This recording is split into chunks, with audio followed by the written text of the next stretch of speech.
మనతో జాయిన్ అవుతున్నారు అల్జాపూర్ శ్రీనివాస్ గారు, బీజేపీ సీనియర్ నాయకులు. శ్రీనివాస్ గారు నమస్తే అండి. నమస్కారం. శ్రీనివాస్ గారు, ఏంటి గెలుపుపై ధీమా ఏ రేంజ్ లో ఉంది మీ పార్టీ వాళ్ళకు మీకు? ఇది భారతీయ జనతా పార్టీకి ఈ గెలుపు కొత్త ఏం కాదు. సుపరిపాలన అందించడంలో భారత రాజకీయాల్లో ఒక విశేషమైనటువంటి ఒక స్థానం సంపాదించినట్టు భారతీయ జనతా పార్టీ మొన్న ఈ మధ్యనే అనేక రకాలుగా మా మీద బీజేపీ అంటే దళితులకు వ్యతిరేకం, రాజ్యాంగం మారుస్తారు, అట్లా ఇట్లా అని చెప్పి బదనాం చేసే ప్రయత్నం చేసి అడ్వాంటేజ్ పొందే ప్రయత్నం చేసినారు. హర్యానా ఏ రకంగా దెబ్బతిన్నారో మనకు తెలుసు. సో అదే రకంగా ఇవాళ జార్ఖండ్ మరియు మహారాష్ట్ర కూడాను చాలా పటిష్టంగా కార్యకర్తలు, మా నాయకత్వం మొత్తంగా కూడాను గ్రౌండ్ లో మేము గత ఆ రాష్ట్రంలో మహారాష్ట్రలో అయితే 2.5 సంవత్సరాలుగా ఏ రకంగా పరిపాలించినాం, కేంద్రం రాష్ట్ర ప్రభుత్వం యొక్క కాంబినేషన్ లో ఏ రకంగా అనేక స్కీమ్స్ కావచ్చు, అనేక డెవలప్మెంట్ యాక్టివిటీస్ కావచ్చు చేసిన కార్యకర్తలు చేసిన ప్రచారం కారణంగా ఇవాళ చాలా క్లియర్ కట్ మ్యాండేట్ ఇవ్వబోతున్న జనం. అది మాకు తెలుసు. I was there for 2 months అక్కడ. నేను మహారాష్ట్రలో ఎలక్షన్ తో పనిచేశాను. గడ్చిరోలి జిల్లాలో నేను పనిచేశాను అక్కడ 2 months. సో ఇది చాలా క్లియర్ కట్ మెజార్టీ రాబోతున్నది. ప్రజలకు కన్ఫ్యూజన్ లేదంటే సమన్వయం లేని, లేదంటే క్లారిటీ, సుపరిపాలన లేనటువంటి ఒక గవర్నమెంట్ కోరుకోవట్లేదు ప్రజలు. ఈ యొక్క గవర్నమెంట్ షిండే గారి నాయకత్వంలో ఏర్పడినటువంటి ఒక 3 పార్టీల యొక్క గవర్నమెంట్ మహాయుతి ప్రజలకు నచ్చింది. ఎటువంటి ఆరోపణలు కావచ్చు, అక్రమాలకు కావచ్చు అవకాశం లేకుండా చాలా బెస్ట్ కాంబినేషన్ లో ఆ యొక్క 2.5 సంవత్సరాలు మేము చూపించగలిగినాం అక్కడ. అంతకుముందు మరి ఉద్ధవ్ ఠాక్రే యొక్క సర్కారు ఏ రకంగా డిస్టర్బ్ కాబడింది అంటే పరిపాలన చేయలేకపోయింది. కాంగ్రెస్ చేతుల్లో మరి ఆ యొక్క ఉద్ధవ్ ఠాక్రే ఏ రకంగా కీలు బొమ్మగా మారినారు. అలాగే శరద్ పవార్ ఒక కింగ్ మేకర్ లాగా వెనక ఉండి ఏ రకంగా చట్టం ప్రయత్నం చేసినారనే విషయం ప్రజలకు తెలుసు. సో కాబట్టే ఇక్కడ రాష్ట్ర ప్రభుత్వం వేరే కేంద్రంలో ఇంకోటి ఉంటే లాభం లేదు. మోదీ గారి యొక్క చరిష్మా ఇంకా పెరగకుండా ఉండాలి. వాళ్ళ స్కీమ్స్ మేము ఇక్కడ అప్లై చేస్తే, అమలు చేస్తే ఇక్కడ ఇబ్బందులు అవుతాయి, మోదీకి పేరు వస్తుంది అనే ఒక ఈర్ష్యతోని ఈ యొక్క మహారాష్ట్రలో మా ప్రభుత్వాన్ని ఏర్పడితే, మహావికాస్ అగాడి ఏర్పడితే ఇబ్బంది అవుతుందని చెప్పేసి ప్రజలు అర్థం చేసుకున్నారు. చాలా మ్యాండేట్ క్లారిటీ ఉన్నది. సమస్యల పరిష్కారం కోసం కేవలం బీజేపీ మాత్రమే విషయం ప్రజలు డిసైడ్ చేసినారు. ఇవాళ మీ సర్వేల ద్వారా అనేక సంస్థల సర్వేలు అన్ని కూడాను ప్రో ఎన్డీఏ మహాయుతి ఆగాడి ఏది మహారాష్ట్ర గురించి చెప్తారు. జార్ఖండ్ కూడా ఆరోపణలో 100% నిజం అని చెప్పేసి ప్రజలు నమ్ముతా ఉన్నారు. ఆ రాష్ట్రంలో ఉన్నటువంటి ఒక అపారమైనటువంటి ఖనిజ సంపద ఫైనాన్షియల్ గా సౌండ్ అయ్యేటువంటి అవకాశం ఉన్నది జార్ఖండ్. కానీ ఇప్పటికీ పేదరికంలో, ఇప్పటికీ అనేక ఫలాలు ఆ యొక్క ప్రజలకు అందేటువంటి పరిస్థితి లేదు. బికాస్ అక్కడ Jharkhand Morcha family ruled party, అవినీతి అక్రమాల యొక్క అడ్డాగా ఉన్నటువంటి పార్టీ. దాని కారణంగా ఆ ప్రాంతంలో మళ్ళా డెవలప్మెంట్ కు నోచుకోలేనటువంటి స్థితిలో ఉన్న కారణంగా అక్కడ కూడా ప్రజలు భారతీయ జనతా పార్టీని చాలా బంపర్ మెజార్టీతో గెలిపించే అవకాశం కనబడుతున్నారు. అయితే కాంగ్రెస్ పార్టీ వాళ్ళు కూడా మీరెంత ధీమాగా ఉన్నారో దానికి ధీటుగా అంతకంటే ధీమాగా ఉన్నామని చెప్తున్నారు. 170 మాకు రాబోయేటువంటి సీట్లు అని చాలా కాన్ఫిడెంట్ గా చెప్తున్నారు. ఇప్పటివరకు బాజీ గారు మనతో డిబేట్ లో పార్టిసిపేట్ చేశారు. బాజీ గారి వెర్షన్ ఇది. ధీమా కాంగ్రెస్ పార్టీ నాయకుల ధీమా గురించి మనకు తెలియదు కాదు. 303 సీట్లు ఉన్నటువంటి ఒక మోదీ గారే ఇంత ట్రాన్స్పరెంట్ అడ్మినిస్ట్రేషన్ అందించినట్టు మోదీ గారికి 240 వస్తే వాళ్ళు 99 మాత్రం వచ్చినాయి. కానీ ధీమా ఎంత ఉండే అంటే వాళ్ళు కూడా క్రాస్ కావచ్చు 400 ఆ స్థాయిలో ఉంది కాంగ్రెస్ ప్రచారం. అసలు అయిపోయింది. ఇక జైలు రాజకీయాల్లో ఉండరు.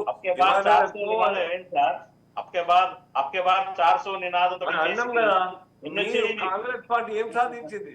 Congress party not even it could not cross, could not touch 100 triple number. Congress party ఉత్సాహంగా అతి విశ్వాసం ఆత్మవిశ్వాసంతో చెప్పుకోవడం కరెక్టే, కానీ ప్రజలు నమ్మాలి కదా. ప్రజలు కాంగ్రెస్ పార్టీకి మేము గత శ్రీనివాస్ గారు ఒక్క నిమిషం, బాజీ గారు మీరు అడిగిన వాటి సమాధానం. గత ఎన్నికల్లో కంటే తగ్గింది బీజేపీ స్ట్రెంత్, అట్లాగే మా గత ఎన్నికల రిజల్ట్స్ కంటే మా స్ట్రెంత్ పెరిగింది. అట్లాగే నేను ఒకటే క్వశ్చన్, మీరు మోడీ గారి ప్రతిష్ట బాగా అయింది అంటున్నారు, ఓకే గుడ్. అప్కే బాద్ 400 అనే నినాదం ఏమైంది? What happen to that? అదే చెప్తున్నా, ప్రజలు ప్రజల్లో మీ ప్రతిష్ట మాటలు, అబద్ధపు ప్రచారం, అబద్ధపు హామీలు ఇచ్చి ఏ రకంగా ప్రజలు బోల్తా కొట్టించే ప్రయత్నం చేస్తారో మనం చూసాం. ఏమండి, రాజ్యాంగం మారుస్తామా మేము? మార్చే అవకాశం ఉన్నదా?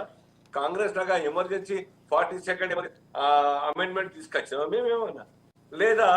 లేదా అంబేద్కర్ నే ఓడించినటువంటి ఒక మహా గొప్ప పార్టీ కాంగ్రెస్ పార్టీ.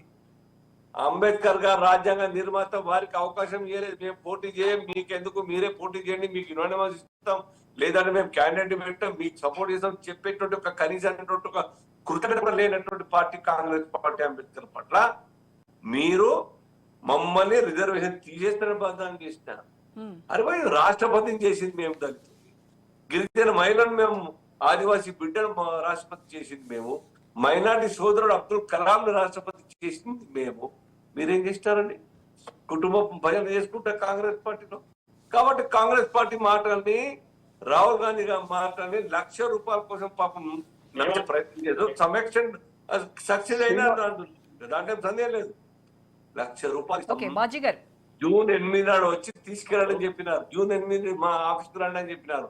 లైన్ కట్టారు అన్ని చోట్ల, మధ్యప్రదేశ్ లా, యూపీలా, మహారాష్ట్రలా. ప్రతి ఎన్నికలో కూడా బీజేపీ ఏం చేస్తుందండి? కమ్యూనల్ ఇది రెచ్చగొట్టడం, మతతత్వ శక్తులు రెచ్చగొట్టడం, మతతత్వ భావజాలను రెచ్చగొట్టడం తప్ప ఏమైనా చేశారా చెప్పండి? ఈవెన్ మహారాష్ట్ర ఎన్నికల్లో కూడా ప్రధానమంత్రి స్థాయి వ్యక్తి మహారాష్ట్ర ప్రచారంలో ఏం చెప్పారండి? ముస్లింస్ కి వ్యతిరేకంగా మాట్లాడందే మీ ఎన్నికలు జరగవు, మీరు చేయలేరు ఎన్నికలు. మీరు ఈ దేశంలో లౌకికవాదానికి విఘాతం కలిగించే విధంగా మాట్లాడకపోతే, మతతత్వాన్ని రెచ్చగొట్టకపోతే మీకు గెలుపు లేదు ఈ దేశంలో. మీరు అది నమ్మిన సిద్ధాంతం ఏకైతే అంటే మీ దృష్టిలో ముస్లింలను ఈ దేశ నిర్మాణంలో కీలకమైన పాత్ర పోషింది కాంగ్రెస్ పార్టీ. శ్రీనివాస్ గారు, 2014 ఈ 10 ఏళ్ల కాలంలో మీ ఎన్డీఏ ప్రభుత్వం సాధించిన విజయాలు చెప్పండి. మీరు చెప్పిన హామీలు ఏమి నెరవేర్చారు చెప్పండి. రైట్, ఓకే శ్రీనివాస్ గారు మాట్లాడండి. నిజంగానే బీజేపీ పార్టీ మత విద్వేషాలను రెచ్చగొట్టి ఎన్నికల్లోకి వస్తూ అదే నినాదంగా ముందుకెళ్తున్నారా? అదే మీ గెలుపుకి ఇదవుతుందా? మీరు చూడండి, Congress ruled states, Congress regime లో చూడండి, మత ఘర్షణలు, కర్ఫ్యూలు ఎన్ని రాష్ట్రాల్లో జరుగుతుండే ఒకసారి లెక్క గుర్తు చేసుకోమని చెప్పండి. 2014 నుంచి ఇప్పటిదాకా ఈ దేశంలో మోదీ గారు వచ్చిన తర్వాత లా అండ్ ఆర్డర్ ఏ రకంగా కంట్రోల్ చేసినాం, కాశ్మీర్ మొత్తం హింసాకాండ మొత్తం కూడా కర్బ్ చేసి ఏ రకంగా డెమోక్రటిక్ సిస్టమ్ తోనే అక్కడ పరిపాలన మొదలైపోయింది, ఏ రకంగా ఈ యొక్క మత ఘర్షణ లేకుండా జరుగుతుండే కాంగ్రెస్ హయాంలో. మహారాష్ట్ర కావచ్చు, లేదంటే హైదరాబాద్ కావచ్చు, లేదంటే యూపీ కావచ్చు, లేకుంటే బీహార్ కావచ్చు, కశ్మీర్ కావచ్చు, మరి ఎక్కడా కూడా మోదీ గారు వచ్చిన కాలేదే. మీరు మతం అంటే హిందువులకు వ్యతిరేకంగా మాట్లాడితే డెమోక్రటిక్ వాల్యూస్ మీకు, ముస్లిం క్రిస్టియన్లకు ఫేవర్ గా మాట్లాడి అప్పిచ్చేస్తే మీరు మా ప్యూర్లీ సెక్యులరిస్ట్. మీ యొక్క సిద్ధాంతం కాంగ్రెస్ పార్టీ. మీ దృష్టిలో హిందువులకు వాల్యూ లేదు. మీ దృష్టిలో హిందూ విశ్వాసం అనే విశ్వాసం, వాళ్ళకు దేనైతే నమ్ముతారో వాళ్ళ భావనకు గౌరవించే అలవాటు మీకు లేదు. మమ్మల్ని హిందువుల్ని తిడితేనే మీకు ఓటు పెడితేనే ఉద్దేశంతోనే ఏదైనా మాట్లాడే సిద్ధంగా ఉంటారు. ఇక్కడ కాదు, విదేశాలకు పోయి మాట్లాడతారు హిందువుల పట్ల. మాట్లాడి చూసినాము. మణిశంకర్ శశి థరూర్ ఏం మాట్లాడారు, రాహుల్ గాంధీ హిందుత్వాన్ని బ్యాన్ చేయాలని చెప్పారు. హిందుత్వం అనే ఒక టెర్రరిజం సంబంధించినటువంటి అని చెప్పి ఆయన చెప్తారు. హిందుత్వం అంటే ఇదే అంటే అర్థం కాదు.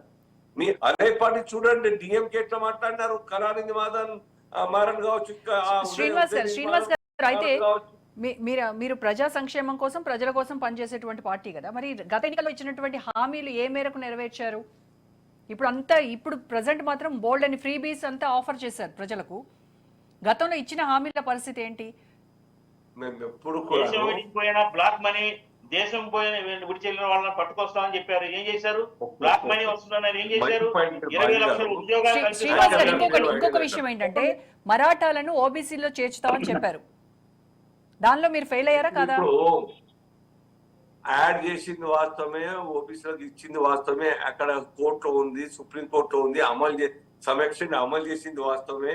బట్ రాజ్యాంగ పరమైన పరిమితులు ఉన్నాయి అక్కడ దేశం మొత్తంలో కూడాను. బియాండ్ 50% పోయే అవకాశం లేదు. స్టిల్ హౌ బెస్ట్ పాసిబుల్ ఏ రకంగా దాన్ని ఎక్స్టెండ్ చేయొచ్చు అనే విషయం అన్ని రాష్ట్రాల్లో ఉన్నట్టు సమస్యల మీద చర్చ నడుస్తా ఉన్నది. బట్ సుప్రీంకోర్టు యొక్క స్ట్రింజెంట్ లైన్స్ ఉండడం కారణంగా 50% దాటే పరిస్థితి లేదు. ఒకే ఒక స్టేట్ తమిళనాడు నడుస్తున్నది, అక్కడ పెరిగింది, 69% పెరిగింది. అప్పుడు నైన్త్ షెడ్యూల్ ప్రకారంగా వాళ్ళు క్లెయిమ్ తీసుకున్నారు తప్ప మిగతా చోట్ల ఇక్కడ అదే కాంగ్రెస్ ఎందుకు ఇవ్వలేకపోయింది? 10% ఆంధ్రప్రదేశ్ లో వైఎస్ గారు ఇస్తానప్పుడు ప్రామిస్ చేసి అమలు చేసి ఎందుకు అయింది? అది 4% ఎందుకు కుదించబడ్డది? 50% బియాండ్ అవుతుంది కాబట్టి అది కోర్టులో ఉంది ఇప్పటికున్నాను. సో మేము మాతో కాంతి ప్రామిస్ చేయం, మీతో కానిది ప్రామిస్ చేయరు, కానీ మీరు పూర్తిగా అగెనెస్ట్ గా ఉన్నటువంటి ఒక అంశానికి మాత్రం మీరు హామీలు ఇచ్చేస్తారు. ఎక్కడైతే రైతు రుణమాఫీకి మీరు వ్యతిరేకంగా ఉన్నారో ఈసారి హామీల్లో మాత్రం రైతు రుణమాఫీ చేస్తామని బీజేపీ చెప్పింది. దీన్ని ఎలా చూడాలి? మహారాష్ట్ర ఎన్నికల్లో ఆ రాష్ట్ర ఆర్థిక పరిస్థితి మీదకి వెళ్ళి ఆ రాష్ట్ర భారతీయ జనతా పార్టీ ఆ రైతుల్ని గత అనేక రోజులుగా కష్టాల్లో ఉన్నటువంటి నష్టాల్లో ఉన్నటువంటి ఒక రైతుని ఆదుకోవడం కోసం వ్యవసాయం దండగా అనే ఒక ఆలోచన నుంచి బయటకు వచ్చి వ్యవసాయాన్ని ప్రేమించి వ్యవసాయం పెంచాలా, వ్యవసాయం ఇంకా సంఖ్య పరిధి పెంచాలనే ఉద్దేశం, ఎంకరేజ్ చేయాలనే ఉద్దేశంతోనే అక్కడ చేసి ఉంటారు మహారాష్ట్ర